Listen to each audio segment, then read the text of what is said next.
അപ്പോൾ ഇവനാണ് എൻ്റെ പഴയ ഫോൺ കേസ്. പഴയതെന്ന് പറഞ്ഞ് തള്ളിക്കളിയൊന്നും വേണ്ട കേട്ടോ. ഒന്നില്ലെങ്കിലും എൻ്റെ കൂടെ 1.5 വർഷമുള്ള ആളാ. അതവിടെ നിൽക്കട്ടെ. അപ്പോൾ പുതിയ ഫോൺ കേസ് ഇവനാണ്. ആൾ ട്രാൻസ്പെറൻ്റ് ആയതുകൊണ്ട് എനിക്കൊരു ഐഡിയ തോന്നി, കുറച്ച് ആസ്തറ്റിക് ആക്കിയാലോ എന്ന്. അങ്ങനെ വേഗം ഒരു വൈറ്റ് പേപ്പർ എടുത്തിട്ട് ഇവൻ അങ്ങോട്ട് വെച്ച് കൊടുത്തിട്ട് അതേ അളവിലൊന്ന് മുറിച്ച് മാറ്റിക്കണേ. ഇനി നമുക്കൊന്ന് അളന്ന് നോക്കാന്നേ. ആഹാ, അടിപൊളി ആയിക്കണല്ലോ.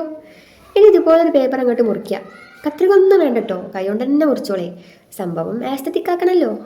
അതവിടെ നിൽക്കട്ടെ. ഇനി ബ്രൗൺ പേപ്പർ ഇതുപോലെ വെട്ടിയിട്ട് എല്ലാ ഭാഗത്തും ഗമ്മ് തേച്ച് കൊടുക്കാം. ഇനി അങ്ങോട്ട് വെച്ചോളേ. ബാക്കി വന്ന ഭാഗം കട്ട് ചെയ്ത് മാറ്റാം. ഇനി നമുക്ക് നേരത്തെ മാറ്റി വെച്ച പീസ് ഇതിന് മേലെ കൊണ്ട് വെച്ച് കൊടുക്കാം. ഇത് എനിക്ക് എന്നോട് തന്നെ സ്നേഹം കൂടിയപ്പോൾ ഞാൻ പേപ്പറിൽ ക്വിസ് മത്സരം നടത്തിയതാ. വെറുതെ ഒരു രസം.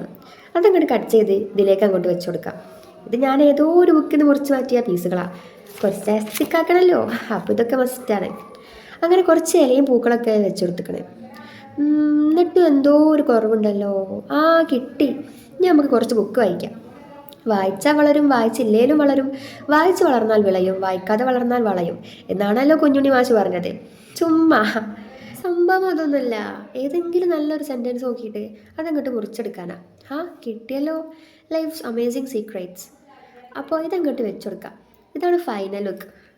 സംഗതി സൂപ്പർ ആയിക്കണേ. എനിക്കിഷ്ടമായി. നിങ്ങൾക്ക് ഇഷ്ടമായാൽ ലൈക്ക് ഇട്ടോളി. അപ്പോൾ ബായ്.